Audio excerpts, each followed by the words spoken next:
వాట్సాప్‌లో నిన్న నైట్ నుంచి ఒక ఫ్లైయర్ సర్క్యులేట్ అవుతుంది. తమిళనాడుకి సంబంధించి ఫ్లైయర్ కావచ్చు అండ్ ఇక్కడ ఐటీ కారిడార్ హాస్టల్ అసోసియేషన్ పేరు మీద ఒక ఫ్లైయర్ విపరీతంగా సర్క్యులేట్ అవుతుంది. అందులో టీ, కాఫీలు ఇదివరకులాగా మేము అందించలేమని కావచ్చు, చపాతీలు పెట్టలేమని కావచ్చు, అండ్ దోశ, పెసరట్టు లాంటివి ఇక చేయడం కష్టమని కావచ్చు, అండ్ మెనూలో deep fries and masala curries, ఎక్కువ టైం కుక్ చేయాల్సిన ఫుడ్ ఐటమ్స్ని ఇవ్వలేము అని ఒక సంజాయిషితో తిరుగుతుంది.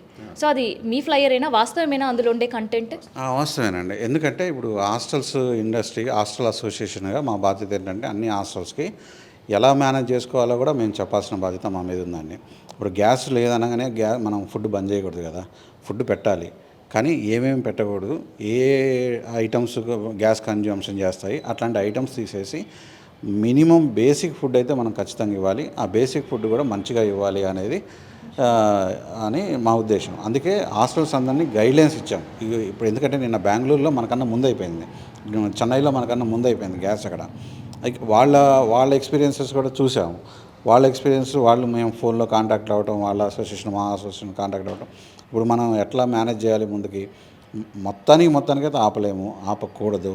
కాబట్టి ఏ ఐటమ్స్ కొన్ని రోజుల వరకు, అంటే గ్యాస్ మళ్ళీ ఒక పద్ధతి ప్రకారం వచ్చేంత వరకు కొన్ని ఐటమ్స్ రిమూవ్ చేయగలిగితే వాళ్ళకి మనం మంచి ఫుడ్ ఇవ్వగలుగుతాం అనేది ఒక గైడ్లైన్స్ మాత్రం ఇవ్వడం జరిగింది.